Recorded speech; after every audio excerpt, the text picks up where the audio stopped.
parti pour la deuxième semaine de décembre déjà, ça passe trop vite. Comme vous voyez, je suis en bonne compagnie le matin. Donc aujourd'hui le programme c'est emballage de toutes les commandes sur lesquelles j'ai travaillé les autres jours. Voilà, il y en a vraiment beaucoup. Et puis les amener à la poste bien sûr. Et sinon je pense que le sujet du vlog d'aujourd'hui ce sera ma wishlist de Noël que j'ai commencé à écrire. Donc bon, je fais une wishlist de Noël mais c'est plus les livres qui me font le plus envie en ce moment que vraiment autre chose, parce qu'au final soit je me les achèterai moi plus tard, c'est ça qui arrive le plus souvent, ou soit ça attendra des années avant que je finisse par les acheter, mais en tout cas en ce moment ce sera les livres qui me font le plus envie. Je voulais vous montrer aussi ma petite tasse de Noël du moment, je l'aime vraiment beaucoup, et il y a un petit ours à l'intérieur aussi qu'on découvre en buvant. Et sinon on va ouvrir les calendriers. Alors le chocolat j'ai oublié de l'ouvrir hier, en même temps on en avait tellement mangé le jour d'avant que voilà. Donc pour le 5 on a une petite boule encore. C'est... Oh, ça c'est avec de la noisette, ça c'est très bien. Et le 6, ok, c'est une petite... un napolitain ils appelaient ça. Et le calendrier d'Hélène, c'est une carte. Oh, constellation du cygne, j'adore. Ça fait à la fois hiver et à la fois le thème étoile, lune qu'elle a souvent. Je suis trop fan. Je vais aller l'accrocher aussi à mon mur. Sur ce, je vous laisse, je vais petit déjeuner puis attaquer les emballages. Oh, et je vous ai même pas parlé de ce que je voulais lire aujourd'hui. Voyons Elise. Donc je vais me concentrer sur From Blood and Ash. Hier j'ai réussi à lire jusqu'à rattraper la semaine d'avant, donc j'ai plus qu'une semaine de retard. Donc je vais essayer de lire ça aujourd'hui. Et si j'arrive à lire autre chose, je vais sûrement entamer une de mes petites romances de Noël. Mais d'abord celui-là, faut vraiment que je rattrape mon retard.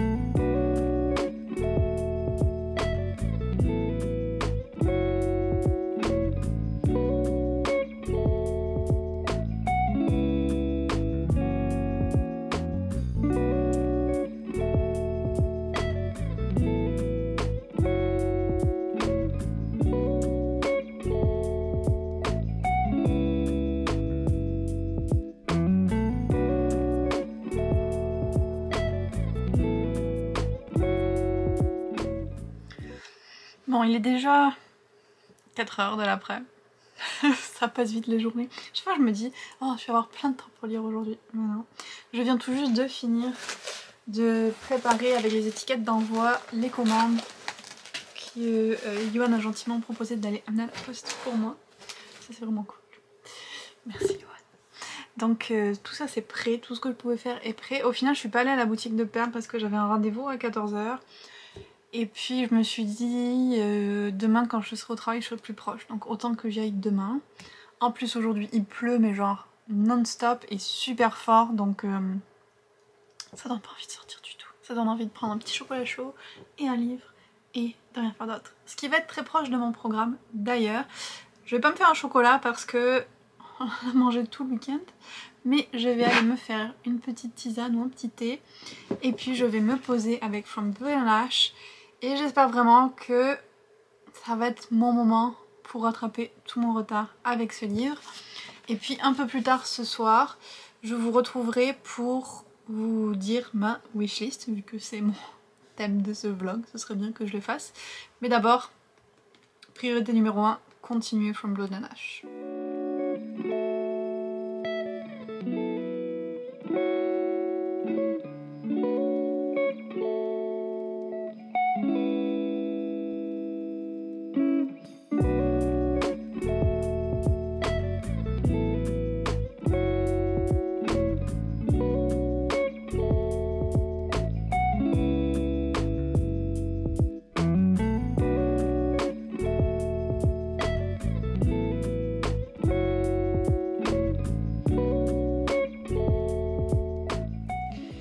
bonne nouvelle, j'ai réussi à rattraper mon retard avec From Blood and Ash.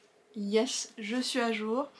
Et donc il me reste la partie de cette semaine à lire tranquillement, au bon rythme.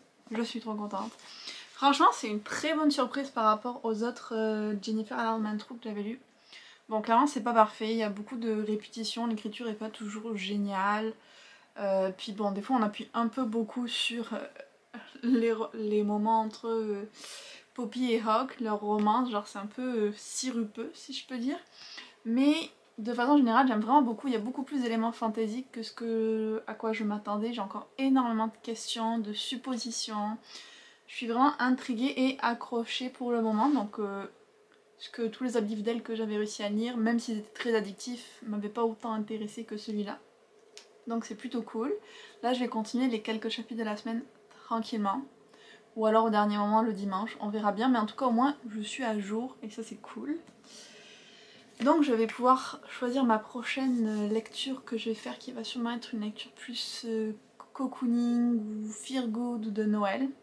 Je vais voir, peut-être je vais faire un petit vote sur Instagram pour voir laquelle je vais enchaîner. Mais sinon, là ce que je voulais vous faire, c'est vous parler de ma wishlist de Noël. Donc comme je vous disais, il y a beaucoup plus de livres bien sûr que j'aimerais acheter ou que le Papa Noël m'apporte ou ajouter à ma palle, mais ça c'est vraiment les 10 que j'ai comme le plus en tête en ce moment. Donc j'ai ma petite liste là. Le premier c'est L'héritière des abysses de Rick Riordan et je vais vous lire le résumé parce que j'ai vu qu'il était assez court. Donc ça a l'air un peu différent de ce qu'il faisait d'habitude, donc inspiré de mythologie. Le support de ma caméra bouge. Au revoir. C'est bon. Donc ça a l'air assez différent de ce qu'il faisait niveau mythologie et tout, celui-là.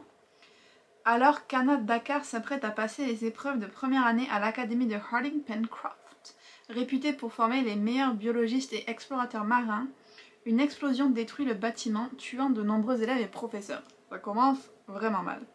Anna apprend alors qu'elle est la descendante du fameux capitaine Nemo et qu'elle est la seule à pouvoir retrouver les trésors qu'il a cachés. Ça a l'air super cool, donc là on passe de réécriture de mythologie plus à toujours un espèce de style de réécriture au final, mais là avec le capitaine Nemo de 20 000 lieues sous les mers de Jules Verne, donc je trouve ça vraiment cool. Et c'est du Rick Riordan, donc j'ai complètement confiance que je vais beaucoup l'aimer. Ensuite, on a Vespertine de Margaret Rogerson, donc l'autrice de Sorcery of Thorns que j'ai fini il n'y a pas longtemps et de An Enchantment of Raven. Comme je vous disais, j'ai adoré ces deux autres livres, donc lui, j'ai grands espoirs que je l'aimerais aussi. Là, on est dans un truc vraiment très sombre, donc sûrement une lecture que je garderai pour le prochain Pumpkin Autumn Challenge, où on suit une jeune fille qui est une espèce de nonne qui aide l'âme des morts à passer dans l'au-delà. Et sauf qu'à un moment, pour protéger sa confrérie, elle va devoir se laisser posséder par une âme ancienne et assez diabolique qui va lui donner beaucoup de pouvoir, mais qui va être très difficile à contenir, presque au point de la tuer, et elle va donc devoir se battre pour garder le contrôle sur elle-même et sur ce pouvoir qu'elle a emmagasiné.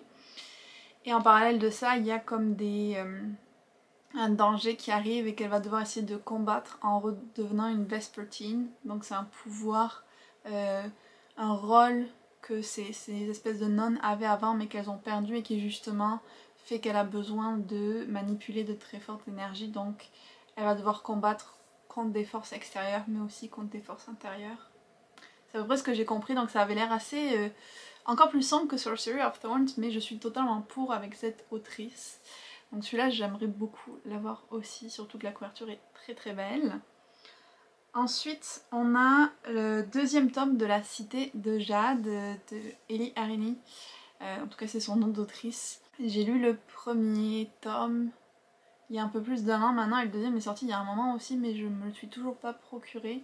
Donc là c'est une espèce de trame historique sur plusieurs tomes où on suit une jeune princesse, Jade, qui va se retrouver mariée de force pour des échanges commerciaux au fils d'un riche marchand chinois, et donc on va suivre un petit peu son adaptation à la vie en Chine et tout ce qui va lui arriver avec un côté historique très prenant. J'avais adoré le premier tome, donc j'aimerais beaucoup lire la suite.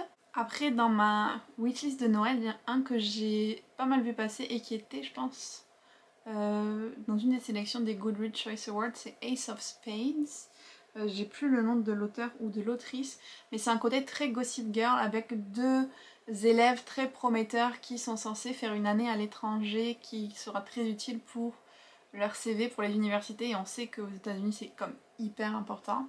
Sauf qu'il commence à y avoir une personne appelée Aces qui poste des choses, des secrets sur eux, et ça devient comme de plus en plus malsain, et ils vont essayer de démasquer qui est cette personne. Donc le côté Gossip Girl, mais en plus sombre, en presque thriller, de ce que j'ai cru comprendre. Et encore une fois, la couverture est sublime. Ensuite, j'ai aussi le roman graphique Extraordinary de V. Schwab, donc dans le même univers que Vicious et Vengeful, que j'ai adoré, dont je vous parlais il n'y a pas si longtemps. Là, on est de ce que j'ai vu entre Vicious et Vengeful, et il y a une jeune femme qui est une Extraordinary, donc qui a un pouvoir parce qu'elle a eu une expérience de mort imminente, et elle peut voir la mort des autres, et elle voit que c'est Ellie Ever, qu'on connaît de Vicious, qui va la tuer. Elle voit son propre meurtre en fait, et elle va essayer de l'empêcher. Et j'ai adoré tous les livres dans cet univers. Donc je vois pas pourquoi j'aimerais pas ce roman graphique. Puis comme je vous le disais, j'ai totalement foi en V. Schwab aussi. Donc celui-là c'est sûr que je vais l'ajouter à ma collection. Ensuite un petit roman français, parce que quand même, c'est L'Arpenteuse de rêve d'Estelle Fay, je suis pas sûre. Bon, là on suit une jeune fille qui s'appelle Miri, qui est une arpenteuse qui peut aller dans les rêves des autres personnes, mais elle a arrêté de le faire parce que ça a causé la mort de sa petite sœur. Et sauf qu'à un moment il va y avoir des espèces de fantômes qui vont s'immiscer dans les rêves des habitants de sa ville ou de son village et les mettre en danger, ce qui va la pousser à redevenir une arpenteuse pour essayer de sauver tous ces gens du danger de ces fantômes qui transforment les rêves en cauchemars. La couverture est sublime, je me répète mais c'est vrai. Et j'en ai entendu beaucoup de bien, donc je suis très intriguée par celui-là. Un autre livre que j'aimerais beaucoup lire, que je voulais déjà vraiment lire l'année dernière, et je sens qu'il va falloir que je relise le premier livre de la trilogie avant de m'y attaquer, c'est The Girl in the Tower, La fille dans la tour, qui est la suite de L'ours et le rossignol de Catherine Arden, l'autrice de Terror à Smoke Hollow. J'avais adoré le premier tome, c'est une réécriture de la légende de Vasilia the Brave, donc une légende du folklore russe. Donc il y avait le premier tome où on voyait vraiment l'origine un peu de cette héroïne là, et dans le deuxième tome elle va s'allier à un prince pour faire face au danger qui est apparu en Russie. Très très gros résumé, sauf que de ce que j'ai cru comprendre, le prince va croire qu'elle est un homme au début parce que c'est comme une guerrière chevalière qui est toute seule qui vit seule dans la nature, donc il va croire que c'est un homme, sauf qu'en fait c'est une femme. Donc j'ai vraiment hyper hâte de le lire lui, puis il serait parfait pour le Cold Winter Challenge aussi. Je voulais déjà le prendre pour mon challenge de l'an dernier, je l'ai pas fait. Maintenant ça doit faire 2 ou 3 ans que j'ai lu le premier en livre audio et je l'avais adoré, mais j'ai comme envie de le relire en papier parce que j'ai comme l'impression d'avoir manqué des choses ou de pas me souvenir de tout ce que je voudrais me souvenir. Je verrai ce que je vais faire, est-ce que je vais le prendre en français du coup, on va voir, mais j'adorerais en tout cas avoir la suite pour l'avoir prête quand je veux la lire. Une autre série dont j'ai énormément entendu parler et que j'aimerais beaucoup tester, c'est The Murderbot Diaries. Murderbot Diaries de Martha Wells. Donc là on est dans de la science-fiction et puis je pense que c'est des petites novellas sur une intelligence artificielle qui va se mettre à développer une pensée indépendante et presque comme des sentiments qu'on va suivre dans ses interactions avec les gens. Et ça a l'air vraiment vraiment super bien écrit et je suis très intriguée par ce concept là. Puis les deux derniers de ma liste, mais non les moindres, c'est Lancelot. Et j'ai comme un flashback qu'il était déjà dans ma wishlist de l'an dernier. Je pense. Mais voilà, je l'ai toujours dans ma wishlist et j'aimerais toujours beaucoup le lire, surtout que je suis en train de penser à faire une vidéo exprès sur des livres de réécriture de la légende arthurienne. Et donc là on suit le mythe arthurien mais du point de vue de Lancelot et apparemment c'est très proche comme de fiction historique. En fait il y a vraiment beaucoup d'éléments d'histoire parce que je pense que ça se passe au niveau de quand les Romains avaient envahi la Grande-Bretagne. Donc j'aimerais beaucoup lire ça. Et le tout dernier, c'est une petite romance, All the Fields d'Olivia Dade, qui est la suite, enfin non pas la suite, mais qui se passe dans le même univers, en quelque sorte, que Spoiler Alert, où là on va suivre un autre acteur de la série qu'on connaissait dans le premier tome et sa romance compliquée avec son agente. J'avais, vous le savez, adoré Spoiler Alert, genre plus. Donc j'attends celui-là avec beaucoup d'impatience. Je l'ai sauvegardé en livre audio à la bibliothèque parce que j'adore lire mes romances en audio, mais j'aimerais définitivement en avoir une version papier à ajouter dans ma bibliothèque. Je crois que j'ai fait le tour. Ouais, donc ça fait une dizaine de livres. Je voulais pas en mettre trop comme je vous ai dit, mais je me suis dit que 10 c'était un joli chiffre. J'adorerais savoir, vous, qu'est-ce que c'est les livres dans votre wishlist de Noël, si on en a en commun, si on a de ma liste que vous avez lu. Dites-moi tout ça dans les commentaires, j'adorerais en discuter avec vous. Pour la suite de la soirée, ce soir on va regarder un film de Noël en mangeant de la raclette. Ça va être très bien. Et j'ai mis un petit vote sur Instagram pour voir lequel on devrait regarder, et donc c'est entre un Noël en Alaska. Je pense que c'est l'actrice de Sister Sister, Tia et Tamera. Dites-moi si je me trompe, j'ai pas envie de vérifier, mais je suis quasi sûre que c'est Tia ou Tamera. Et l'autre option c'est The Holiday Calendar, le calendrier de Noël, de l'Avent, je sais plus comment c'est en français, avec l'actrice qui jouait Bonnie dans The Vampire Diaries et que j'adorais. Oh, mon petit chat qui dort là, elle est trop cute. Désolée, j'ai été distraite. Et les votes pour le moment sont vraiment en faveur de The Holiday Calendar. Alors je l'ai déjà vu.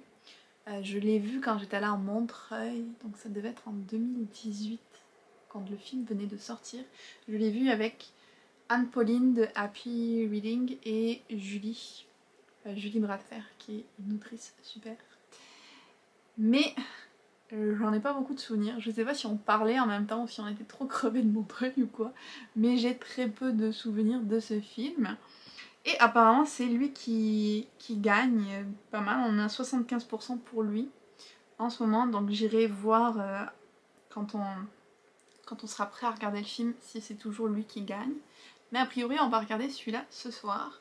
Et en parlant de film, ça me fait penser que, encore une fois, j'ai oublié de vous raconter le film qu'on avait vu, le dernier de Noël, qui était le Grinch, la version animée avec Benedict Cumberbatch qui fait la voix du Grinch. Et le souvenir que j'avais du Grinch avec Jim Carrey, donc le film, c'était d'un Grinch qui était quand même plus méchant, genre. C'est comme malheureux, seul et tout ça, mais méchant aussi. Notamment avec son chien, je me souvenais vraiment qu'il était méchant avec son chien. Alors dites-moi si j'ai tort ou si vous avez le même souvenir que moi. Et là, dans ce Grinch animé là, j'ai trouvé quand même plus doux et qui devenait gentil plus facilement en quelque sorte. Mais j'ai bien aimé ça, ça faisait plus conte pour enfants un petit peu, mais j'ai préféré au final. Et je vais dire un truc très bizarre, mais tu trouvais presque le Grinch sexy quand c'est Benedict Cumberbatch qui fait sa voix. Voilà, jugez-moi si vous voulez, mais cette voix, c'est quelque chose. Donc c'était vraiment chouette de voir cette histoire du Grinch qui est tellement malheureux, qui veut empêcher tout le monde d'avoir Noël, et puis qu'au final il se rend compte que ce qui compte c'est pas les cadeaux comme il pensait, mais la joie d'être tous ensemble, et que lui aussi il a sa place parmi les autres. C'est un petit conte moral sympa, et puis l'animation était vraiment chouette. Donc on a bien aimé. L'autre chose que je voulais vous montrer, c'est les bougies qu'on a achetées au Bath & Body Works l'autre jour, parce que quand même c'est des bougies d'hiver, donc c'est quand même cool. Chaque année je prends les deux mêmes que j'adore à fond. Il y a Fresh Basil, des fois ils changent un peu de nom, mais elles sentent le sapin et ça sent trop bon. J'aime vraiment beaucoup. Et l'autre, beaucoup plus sucré, Hot Cocoa and Cream, qui sent le chocolat, et je pense que j'avais fait la même chose l'an dernier, je vous dis que j'ai envie de la manger. Genre, si vous pouviez sentir au travers de l'écran, vous feriez la même chose. C'est du bonheur. Oh là là, j'aime tellement ça. Et puis, Johan a choisi Marshmallow Fireside, qui sent super bon aussi. Voilà, un peu plus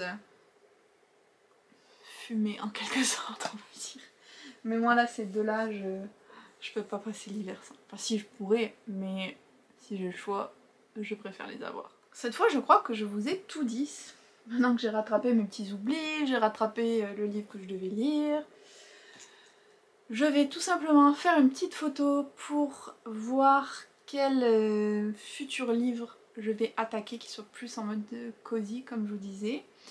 Je pense que ce sera entre La vie rêvée des chaussettes orphelines ou quelque chose comme ça de Marie Lareille et Cher Père Noël, sors-moi de là, qui est une petite romance de Noël. Donc je vais mettre le sondage sur Instagram. Et puis au cas où je décide d'arrêter le vlog là, je vous dis à demain.